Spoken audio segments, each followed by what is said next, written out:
আসসালামু আলাইকুম প্রিয় শিক্ষার্থী বন্ধুরা, আশা করি সকলেই ভালো আছো। Changing sentence model practice part 2 এ তোমাদের স্বাগত জানাই।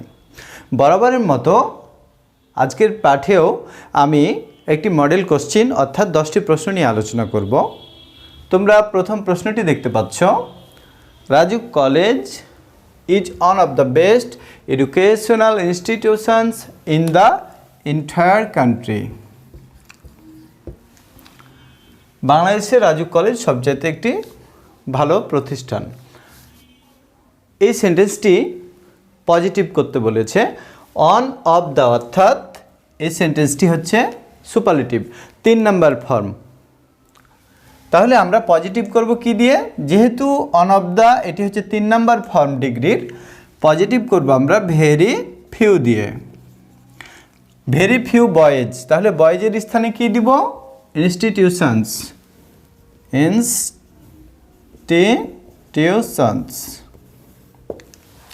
Very few boys in the class. In the ক্লাসের স্থানে কি আছে? In the entire country. In the entire country. Very few boys in the class, যেহেতু 3 নাম্বার, আর অ্যাজ গুড অ্যাজ রহিম। আর আমি ডিগ্রির ফরম্যাট বারবার উচ্চারণ করছি যাতে করে তোমাদের এই সেন্টেন্সটি ধরতে বা বুঝতে অনেকটা সুবিধা হয়। তাহলে আর অ্যাজ গুড অ্যাজ রহিম, তার মানে প্রথম অ্যাজের পরে অ্যাডজেক্টিভ, পজিটিভ ফর্ম বেস্ট, তাহলে এখানে কি দিব? গুড। রহিমের স্থানে কি দিব? রাজুক কলেজ। তোমরা যদি বুঝে না থাকো তাহলে তোমরা কমেন্ট বক্সে কমেন্ট করতে পারো। ইনশাল্লাহ I must try two illustrate. এবার দেখো, ইট is renowned not only for its good result but also for discipline.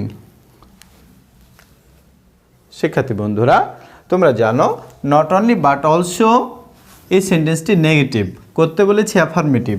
যদি তাই হয় তাহলে নট অনলি বাট অলসোর স্থানে আমরা বোথ এবং বাট অলসোর স্থানে অ্যান্ড বসাবো। তাহলে আমরা সেন্টেন্সটি কি? ইট ইজ রিনাউন্ড, নট অনলির স্থানে both, for its good result, but অলসোর স্থানে অ্যান্ড, বোথ অ্যান্ড। আবার যদি বোথ অ্যান্ড থাকে তাহলে নেগেটিভ করব আমরা নট অনলি বাট অলসো দিয়ে। And for discipline. আশা করি তোমরা বুঝতে পেরেছ। 3 নাম্বার সেন্টেন্সটি দেওয়া আছে, students studying here enjoy so many facilities. ছাত্রছাত্রীরা এখানে লেখাপড়া করে অনেক কিছু সুযোগ সুবিধা ভোগ করে বা পায়। তাহলে মূল বিষয়টা হচ্ছে ছাত্রছাত্রীরা অনেক সুযোগ সুবিধা পায়। কেন পায়? ছাত্রছাত্রীরা এখানে লেখাপড়া করে। কেন? যেহেতু ছাত্রছাত্রীরা এখানে লেখাপড়া করে সেহেতু আমরা কমপ্লেক্সটি করতে পারি কি দিয়ে? সিন্স অথবা অ্যাজ দিয়ে। সিন্স অথবা অ্যাজের বাংলা হচ্ছে যেহেতু ছাত্রছাত্রীরা, students study here, comma pronoun they enjoy, they enjoy so many facilities. আশা করি তোমরা বুঝতে পেরেছো। এখন আমি আলোচনা করব পরবর্তী আরও কয়েকটি প্রশ্ন নিয়ে। প্রিয় শিক্ষার্থী বন্ধুরা, তোমরা আরও 3টি প্রশ্ন দেখতে পাচ্ছ। 4 নম্বর প্রশ্ন হচ্ছে, they make the best use of it to become real human beings. তোমরা জানো এটি কম্পাউন্ড করতে বলেছে। সিম্পল, কম্পাউন্ড এবং কমপ্লেক্স সেন্টেন্সের ক্ষেত্রে 2+ যদি ভার্ব থাকে তাহলে আমরা জানবো 6 নাম্বার ফর্ম। 2 এর পূর্বে যদি 2 থাকে তাহলে 6 মাইনাস, আর যদি 2 না থাকে তাহলে এটি 6+ সূত্র, যেটি তোমরা সিম্পল কমপ্লেক্স এবং কম্পাউন্ডের আমার ভিডিওগুলো দেখলে খুব সহজেই বুঝতে পারবে। তাহলে এখন আমরা 6+ সূত্রের আলোকে কম্পাউন্ড করব। সেন্টেন্সটিকে আমি দুটি অংশে বিভক্ত করলাম। তাহলে কম্পাউন্ড করব কিভাবে? They make the best use of it and add করব অ্যান্ড। সাবজেক্ট কি? দে। কম্পাউন্ড সেন্টেন্সে আমরা একই সাবজেক্ট একাধিক ব্যবহার করব না। And become real human beings, যা আছে আমরা বসিয়ে দিলাম। এবার 5 নাম্বার দেখো, অ্যাজ মানে হচ্ছে যেহেতু, অ্যাজ অথবা সিন্স অর্থ হচ্ছে যেহেতু। They cultivate good qualities in character, they will certainly lead the nation in future. Simple করতে বলেছে। অ্যাজ সিন্স আমরা এই বাক্যটি সিম্পল কম্পাউন্ড এবং কমপ্লেক্সের আলোকে 1 নাম্বার ফর্মেও করতে পারি, 2 নাম্বারও করতে পারি, 4 নাম্বারও করতে পারি। আমরা 3টি সিস্টেমেই করার চেষ্টা করব। তাহলে কি করতে বলছে? সিম্পল যদি আমরা 1 নাম্বার ফর্মে করি তাহলে প্রথমে আইএনজি, সাবজেক্ট কি আছে, ভার্ব কি আছে, কাল্টিভেট। তাহলে cultivating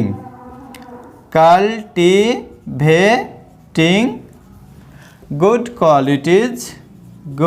qualities in character.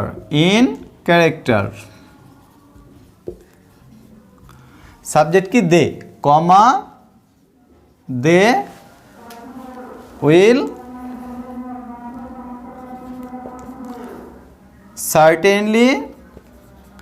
Certainly lead the, আমরা যা আছে সরাসরি বসিয়ে দেব, lead the nation in future. এই সেন্টেন্সটি তোমরা যদি 2 নাম্বার ফর্মের আলোকে করো তাহলে আমরা প্রথমে কি দিতে পারি? By cultivating good qualities in character, they will certainly lead the nation in future. তোমরা যদি এই ফর্মটি 4 নাম্বার ফর্মে আলোক করো তাহলে আমরা বাইয়ের স্থানে কি দিতে পারি? Because of, BECAUSC, because of ভার্বের আইএনজি। বাই মানে কাল্টিভেটিং গুড কোয়ালিটিজ, ভালো গঠনের দ্বারা, তৈরির দ্বারা, আর বিকজ অফ হচ্ছে কারণে। অর্থাৎ তোমরা এই সেন্টেন্সটি 3 নিয়মেই সিম্পল করতে পারো। এখন দেখো, teachers of this institution are very optimistic two build up. এটি করতে বলেছে নেগেটিভ, যেহেতু সিম্পল কম্পাউন্ড এবং কমপ্লেক্স করতে বলে নাই। টু বিল্ড এই সেন্টেন্সটি কিন্তু রেফার করে 6 নাম্বার সূত্র। যেহেতু টু নেই সেহেতু 6+এও করতে পারো, অথবা নর্মালি আর আছে, আর এর উপর দিয়েও তোমরা নেগেটিভ করতে পারো। যদি এটি সিম্পল কম্পাউন্ড এবং কমপ্লেক্সের আলোকে থাকতো সেন্টেন্সটি, তাহলে অবশ্যই আমাদেরকে 6+ বা মাইনাসের উপর চেঞ্জ করতে হতো। যেহেতু এটি নেগেটিভ সেহেতু আমরা 2 ভাবে এটি নেগেটিভ করতে পারি। আর আছে, তাহলে the teachers of this institutions, আর এর স্থানে কি দিব? Are not. ভেরি আমরা পরে ব্যবহার করব। অপটিমিস্টিক থেকে পেসিমিস্টিক,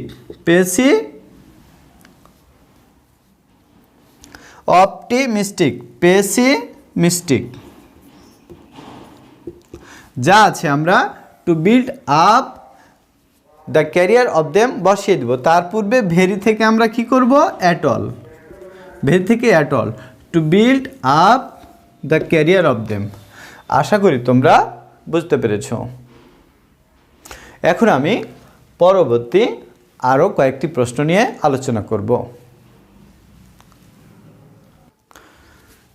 প্রিয় শিক্ষার্থী বন্ধুরা, তোমরা আরও কয়েকটি প্রশ্ন দেখতে পাচ্ছ।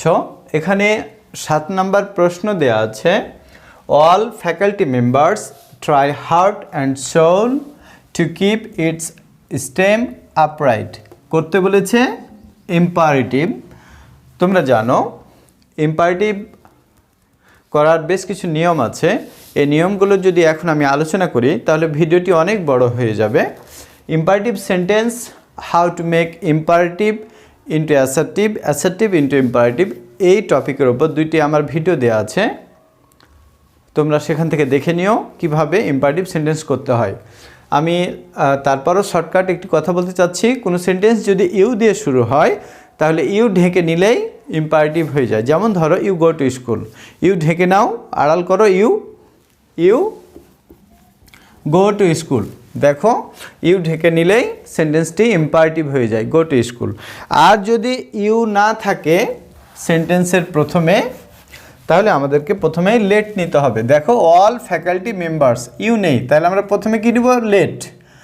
অল ফ্যাকাল্টি মেম্বার্স, সাবজেক্ট যা আছে আমরা নিচে বসিয়ে দেব, অল ফ্যাকাল্টি মেম্বার্স যা আছে আমরা ট্রাই হার্ট অ্যান্ড সোল আমরা বসিয়ে দিলাম, no change. Let all faculty members try heart and soul যা আছে। এবার আসো আরও একটি প্রশ্নে। এখানে দেয়া আছে 8 নম্বর প্রশ্নে, if they don't remain conscious. If মানে যদি, ডন্ট মানে হচ্ছে না, ইফ নট অর্থাৎ হচ্ছে যদি না, ইফ নট অর্থ হচ্ছে যদি না, ইফ অর্থ যদি, ইফ নট হচ্ছে যদি না। আরও একটি শব্দ আছে আনলেস, আনলেস অর্থ হচ্ছে যদি না। তোমরা যদি আমার সিম্পল কম্পাউন্ড এবং কমপ্লেক্সের ভিডিওগুলো দেখো তাহলে 2 নম্বর পাঠে দেখতে পাবে ইফ আলোচনা করেছি এবং 3 নম্বর পাঠে আছে আনলেস, অর্থাৎ ইফের নেগেটিভ হচ্ছে আনলেস। এখন আমরা এই সেন্টেন্সটি করব কম্পাউন্ডে। এখন কম্পাউন্ড সেন্টেন্সটি কিভাবে করতে পারি? তাহলে দেখো কিভাবে করব। কম্পাউন্ড তার মানে আমাকে সাবজেক্ট নিয়ে আসতে হবে। সাবজেক্ট কি? দে। সেন্টেন্সটি যদি আনলেস হতো তাহলে কিন্তু ডু নট হতো না। If they don't unless they remain, তাহলে আমরা এই সেন্টেন্সটিকে আমরা আনলেস মনে করি। কি মনে করি? আনলেস। আনলেস, তাহলে ডন্ট নেই, তাহলে দে রিমেন কনসাস, কনসাস। আমরা 3 নম্বর সিম্পল কমপ্লেক্সের রুলসে কম্পাউন্ড করেছিলাম অর দিয়ে। অর সাবজেক্ট কি? The institutions, institution may lose its reputation যা আছে আমরা বসিয়ে দেব। আশা করি তোমরা বুঝতে পেরেছো। আমি আবারও বলি, ইফ দে ডন্ট মানে আনলেস দে রিমেন, তাহলে they remain conscious or the institutions may lose its reputation. এবার আসো, everyone seems to be very sincere and serious in discharging duties. Interrogative করতে বলেছে। এখানে দেওয়া আছে সিমস, সাবজেক্টের পরে সিমস অর্থাৎ হাবোধক।